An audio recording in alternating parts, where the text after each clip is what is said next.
जय हिंद दोस्तों। तो आज हम स्टार्ट करने वाले हैं इंग्लिश ग्रामर,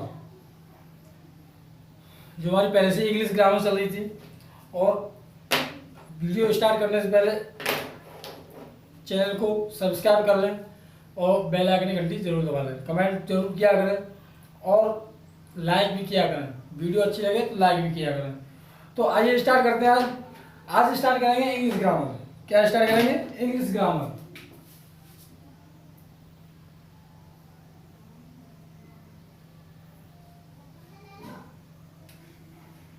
इंग्लिश ग्रामर चल रही थी हमारी, और ये इंग्लिश ग्रामर आपकी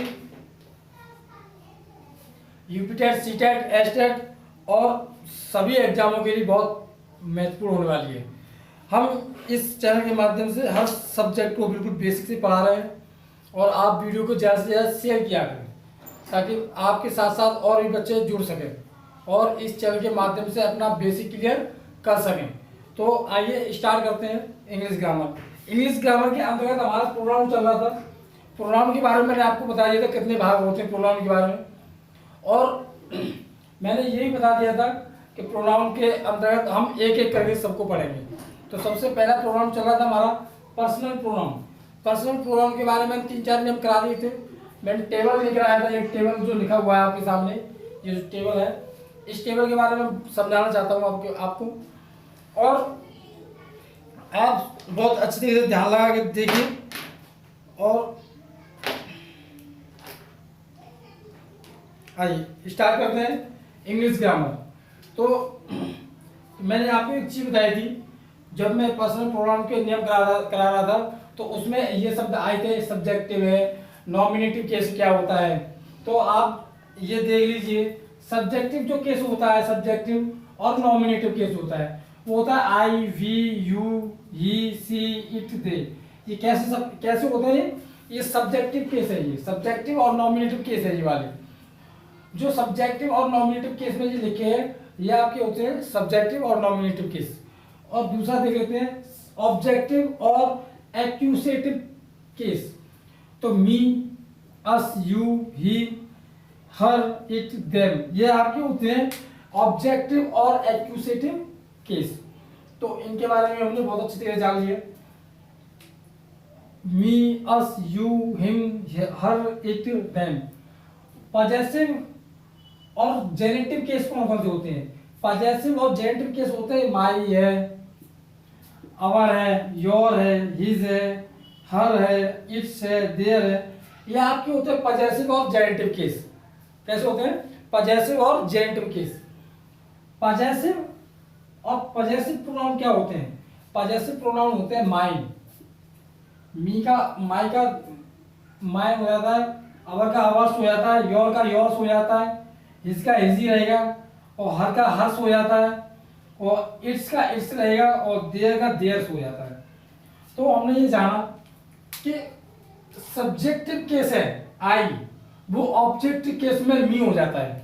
क्या हो जाता है? ऑब्जेक्टिव केस में मी हो जाता है, और पॉजेसिव केस में माई हो जाता है, और पॉजेसिव प्रोनाउन होता है उसमें हो जाता है माई। तो ऐसे ही ये पढ़ते हैं। मैंने आपको उन रूलों में पढ़ाया था, इन सभी के बारे में, उसमें जो मैंने एग्जांपल लिए थे उन सभी के बारे में आया था उसमें, और मैंने आपको समझाया भी था। क्या होता है कि जैसे कि अगर सब्जेक्टिव और नॉमिनेटिव केस में देखा जाए तो वी होता है।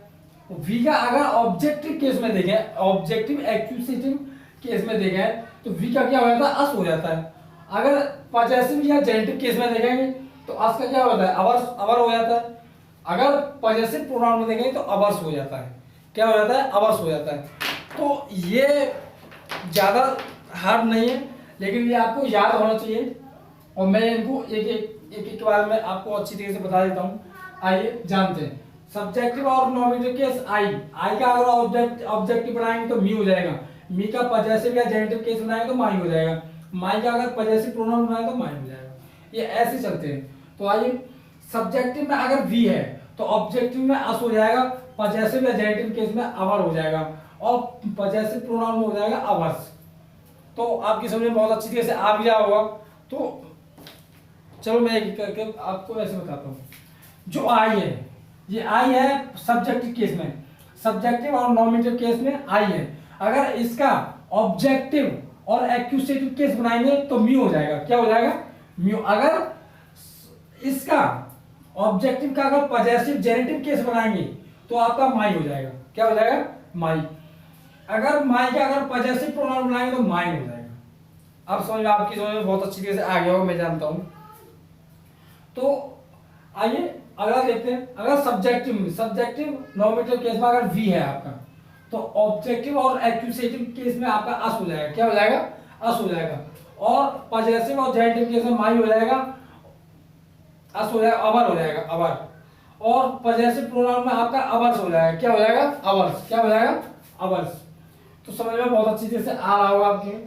अगर सब्जेक्टिव केस नॉमिनेटिव केस में अगर आपका यू है तो ये ऑब्जेक्टिव केस में यू का यू ही रहता है, ये एज इट इज रहता है। लेकिन अगर पॉजेसिव जेनेटिव केस में देखें तो यू का योर्स हो जाता है। क्या हो जाता है? योर्स। और पॉजेसिव प्रोनाउन में इसका योर्स का योर्स ही रहेगा, एज इट इज रहेगा।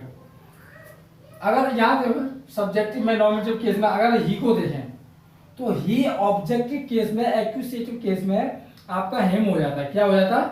हिम। हिम का पॉजेसिव या जेनेटिव केस में आपका हो जाता है हिज। क्या हो जाता है? हिज। और पॉजेसिव प्रोनाउन में आपका हिज का हिज ही रहेगा, ये एज इट इज रहेगा। सब्जेक्टिव और नॉमिनेटिव केस का अगर सी को देखें, सी, तो सी का हो जाएगा ऑब्जेक्टिव एक्यूसेटिव केस में आपका हर हो जाएगा। सी का क्या हो जाएगा? हर। पॉजेसिव जेनेटिव केस में आपका हो जाएगा हर। ये एज इट इज रहेंगे। कैसे रहेंगे? As it is. और लेकिन पॉजेसिव प्रोनाउन देखेंगे तो पॉजेसिव प्रोनाउन में आपका हर्ष हो जाता है, बहुवचन बन जाता है। क्या? प्लूरल बन जाता है। सब्जेक्टिव वही चल रहा है। अगर इट है, इट का ऑब्जेक्टिव या एक्यूसेटिव बनाएंगे तो इट का इट ही रहेगा, एज इट इज रहता है। क्या रहता है? As it is. और इट का अगर पॉजेसिव जेनेटिव में देखें तो इट्स हो जाता है। क्या हो जाता है? इट्स हो जाता है। अगर पॉजेसिव प्रोनाउन में देखें तो या भी एज इट इज ही रहता है। तो आइए यहाँ देखिए, सब्जेक्टिव नॉमिनेटिव केस में देख रहे थे, लास्ट एंड फाइनल रहेगा दे। दे का हो जाता है देम। किसमें? ऑब्जेक्टिव या